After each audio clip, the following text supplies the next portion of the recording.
जय श्री राम दोस्तों, स्वागत है आपका हमारे YouTube चैनल भक्ति की शक्ति ज्ञान के साथ में। दोस्तों, आज के इस वीडियो में हम आपको बताएंगे कर्म भाग्य से मुक्ति, सही उद्देश्य से हो फल की प्राप्ति। आइए जानते हैं हकीकत में कर्म क्या है। क्या इंसान के कर्मों के अनुसार ही उसका फल आता है? जैसी करनी वैसी भरनी, इस कहावत से आप वाकिफ़ होंगे, लेकिन क्या सचमुच ऐसा है या इसके पीछे कुछ और रहस्य छिपा है? कर्म से संबंधित लोगों के मन में ऐसे अनगिनत सवाल उठते हैं जिनके जवाब कभी मिलते हैं, कभी नहीं मिलते या संतुष्टि भरे नहीं होते हैं। कर्म के बारे में यदि सरल भाषा में ज्ञान मिले तो हर एक अपने कर्मों को योग्य दिशा देकर उससे उत्तम फल प्राप्त कर सकता है। आइए अब इसी विषय में गहराई से प्रवेश करते हैं। इंसान के जीवन में जो अनेकों कृपाएं होती हैं, उनमें से अहम कृपा है मनुष्य का जन्म मिलना। मनुष्य जीवन ऐसा करिश्मा है जहां पर ईश्वरीय कृपाओं की, ईश्वरीय खेल की, ईश्वर की लीलाओं की, यहां तक कि खुद ईश्वर ही होने की अनुभूति उसे मिल सकती है।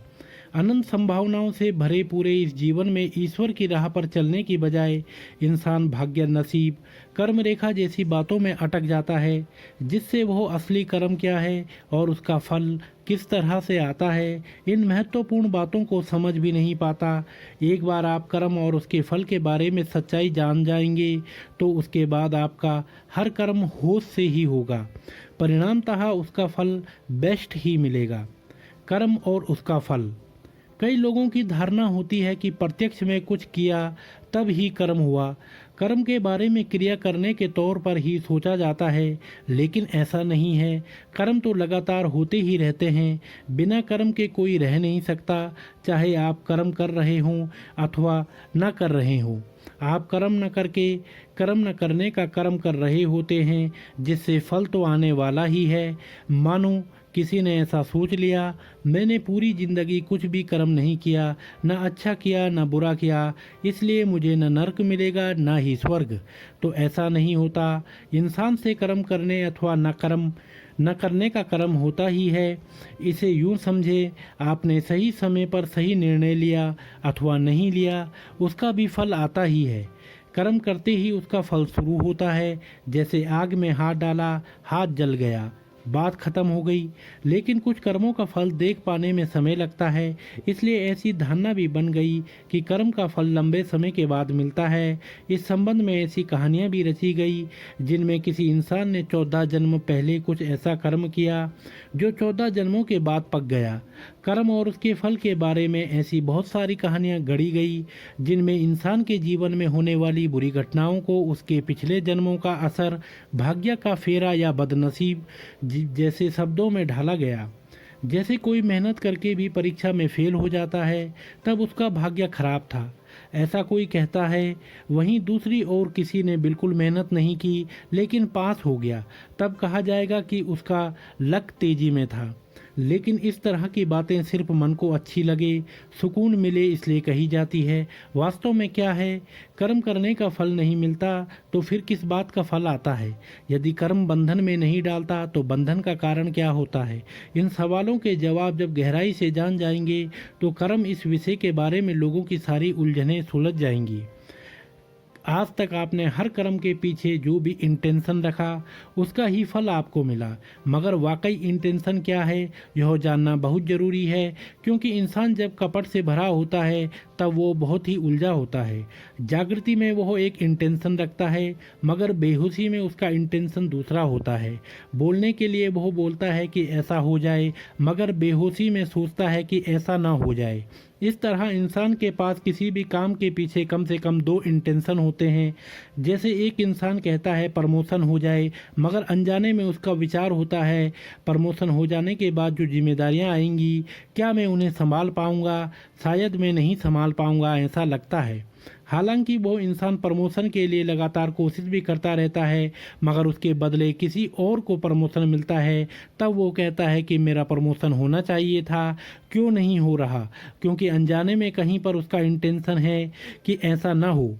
इस तरह दो इंटेंशन भिन्न भिन्न उद्देश्य रखने वालों का जीवन खंडित है, बटा हुआ है। उसका मन, बुद्धि, शरीर अलग अलग कह रहे हैं और वह सुन के कुछ और रहा है। परिणामतः उसके इंटेंशंस टुकड़ों में है, उनमें जोड़ नहीं है, जिससे उस इंसान में ईमानदारी का अभाव होता है। उसका खुद के उद्देश्यों से तालमेल नहीं होता। हालांकि बाहरी कर्मों से इंटेंशन समझ में नहीं आता। बाहर से लोगों की क्रिया कुछ अलग दिखाई देती है, मगर उनका भाव वैसा नहीं होता। ऐसे समय पर कौन सी इच्छा पूरी होती है? जिस इंटेंशन में तीव्रता ज़्यादा होती है वही इच्छा पूरी होती है। इसलिए इंटेंशन साफ, स्मूथ, एक ही होने की आवश्यकता है। वाकई हम यही चाहते हैं या अंदर कुछ और चल रहा है, यह जानना बहुत ज़रूरी है। आपका इंटेंशन सचमुच क्या है, यह जानने के लिए आपको सजग होकर देखना होगा कि जो वाणी कह रही है वही आपकी क्रिया है क्या? जो आपकी क्रिया है वही विचार है क्या? जो आपके विचार हैं वही भाव है क्या? और जो आपके भाव है वही वाणी से निकल रहा है क्या? इस तरह भाव, विचार, वाणी, क्रिया, इन चारों सतहों पर आपका इंटेंशन एक ही होगा, तब उसके फल से आपको आनंद ही मिलेगा। इसलिए बार बार सजग होकर अपने इंटेंशन पर काम करते रहें, ताकि आप एक ही दिशा में, एक ही इंटेंशन पर कायम हो जाएं। आप घर में अपना कीमती समय देकर घर वालों की चेतना बढ़ाना चाहते हैं। आपका उद्देश्य अच्छा है और वह आपके विचारों में भी है। इस उद्देश्य पूर्ति के लिए आप घर वालों से बातचीत शुरू करते हैं। तब कुछ ऐसा होता है कि आप गुस्सा होते हैं, आपकी ही चेतना गिर जाती है। आप होश गंवाकर कुछ ऐसा बोलते हैं कि आपके नेक इरादों पर पानी फिर जाता है।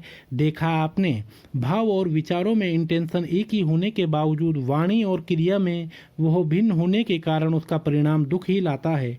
इस तरह बेहोशी में बार बार एक ही कर्म करने के कारण उसकी वृत्ति तैयार होती है। जैसे गुस्से में किसी को उल्टा सीधा बोलना, काम को, जिम्मेदारी को टालना, दूसरों में दोष देखना आदि बातें करते करते उस तरह का बर्ताव करने की आदत पड़ती है और यह आदत ही बंधन का कारण बनती है। इसलिए वृत्तियों को कैसे तोड़ा जाए, इसका अभ्यास करना अति आवश्यक है, क्योंकि टेंडेंसी टूटने के बाद ही आपका इंटेंशन एक होगा और उसके बाद जो फल मिलेगा वह मधुर ही होगा।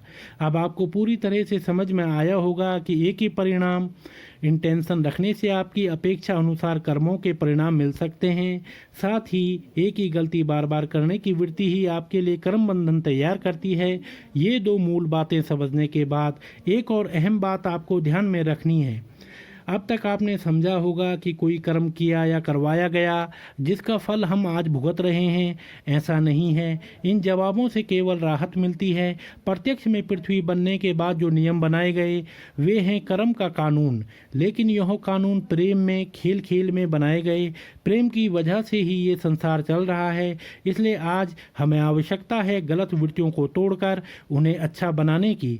जैसे स्कूल कॉलेज में एग्जाम को कोई बुरा कर्म कहकर नहीं लेता, लेकिन समस्या आई तो उसे बुरा कर्म कहते हैं। क्यों?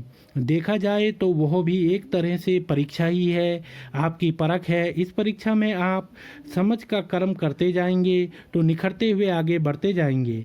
फिर कर्म और उसके भाग्य से मुक्त होकर पूरी समझ के साथ ही अपना हर कर्म करते रहेंगे। इस विषय पर विस्तार से जानने के लिए तो दोस्तों, आपको यह वीडियो पसंद आई हो तो आप हमारे चैनल को लाइक, कमेंट, शेयर, सब्सक्राइब अवश्य करें और बेल आइकन दबाना ना भूलें, जिससे हमारी आने वाली वीडियोस आप तक सही समय से पहुंचती रहेंगी। आप सभी का बहुत बहुत धन्यवाद।